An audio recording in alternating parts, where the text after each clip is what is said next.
Hello and welcome once again to CSIT 208 Multimedia and Web Design. In this session, we are going to talk about typography and images. So in this session, you'll learn more about standards for applying good typography to your text. You need to understand fonts and how they work, and you also learn how to prepare images for your website. Now, these are the objectives. And after completing this session, you'll be able to do the following: explain web page typography issues, discuss the effective use of web page images, describe image file formats, and discuss how to prepare Webready Images. So we start with web page typography issues.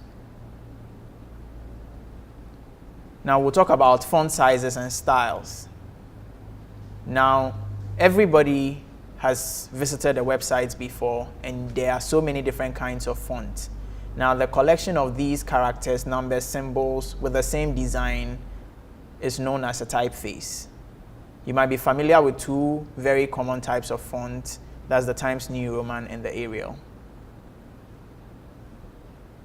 Type style refers to the variation from such as Roman, which is the regular, italic or bold. Now, the italic is when you have your text a little slanted. And then the type sizes ranges from 72 points, which is 1 inch. Now, in typography, a specific combination of typeface style and size is called font. Okay, so this displays font selection and web design. Now, for example, whereas the general name Times New Roman refers to a typeface, the more specific Times New Roman 12 points bold indicates a font. So a combination of the typeface, the size, and then the orientation gives us a font. Now, sometimes we use the terms interchangeably, that is the font and then the typeface. Now, you need to identify the best kind of font to use for your website because it can enhance the reading speed and comprehension of your site's visitors.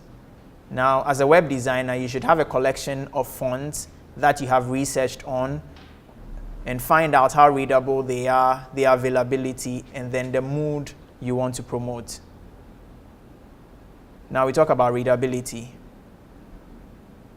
Now, fonts can generally be grouped into 5 main generic font families. We have the serif, we have the sans serif, cursive, fantasy, and then the monospace font. Now, availability. Now, you realize that across various operating systems, there are various kinds of fonts. Now, you need to check for the availability of the font across the operating system in deciding which fonts to use for your website. You realize that not all fonts available on one operating system can be found on the other operating system. Now, mood. Just like a web color scheme, as we discussed in previous sessions, the mood can also help establish an emotional connection with your visitors by contributing to a specific mood, and this can be achieved by using good fonts. Now, for example, if you have a topical site, let's say on snowboarding, it requires a font that is fun, exciting, and then contributes to the mood of fun. However, the fonts that will be used for a business-to-business site of technical products or services might send a very different message, one of seriousness and professionalism.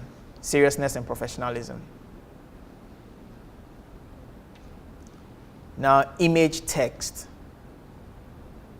Sometimes you can overlay a text on an image just to give better description of what the image is about. You can have a vertical overlay or a horizontal overlay, and you can use software such as Adobe Photoshop CS6 to achieve that purpose. Now, web page images. Now, when you select images, you need to be sure that they are very high quality and relevant to the purpose of your website, because it's supposed to add value to your website. Now, it's supposed to match or complement your website's color and theme. It's supposed to accurately represent the content to which they link if used for image mapping.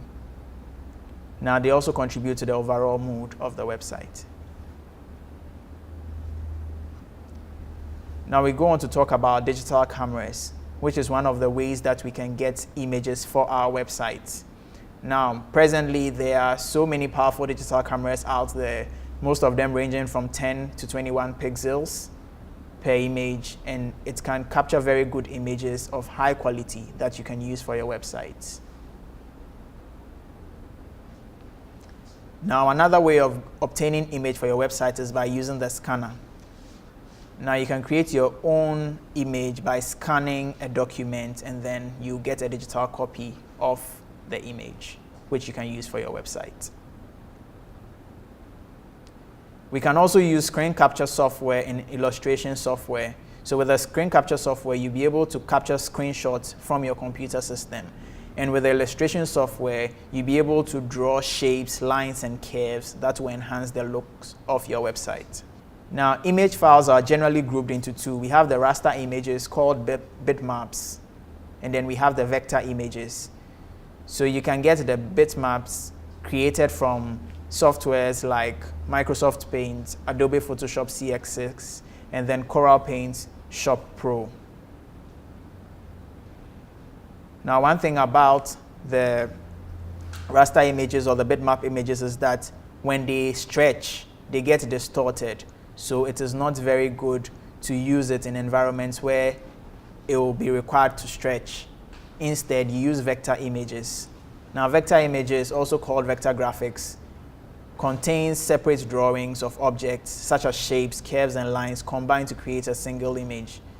Now, we note here that the vector image is resolution independent, so when you zoom in or you zoom out, it still maintains the quality. Whereas in the case of the bitmap images, it is resolution dependent, so when you zoom in and you zoom out, it will not have the same quality. Now, the most popular type of images or image formats for the web are the GIF, the JPEG, and then the PNG. Now, Webready Images is the next thing we are going to talk about. Now, how do we create web-ready images? Creating web-ready images involves using an image editing software to refine and enhance the images as necessary, as we have mentioned. And some of those software include Adobe Photoshop, we have Adobe Fireworks, we have CorelDRAW, and you can use all that to prepare your images for the web. Now, you can also refine your images using software to improve the quality of existing images by way of cropping, minimizing, resizing your image files.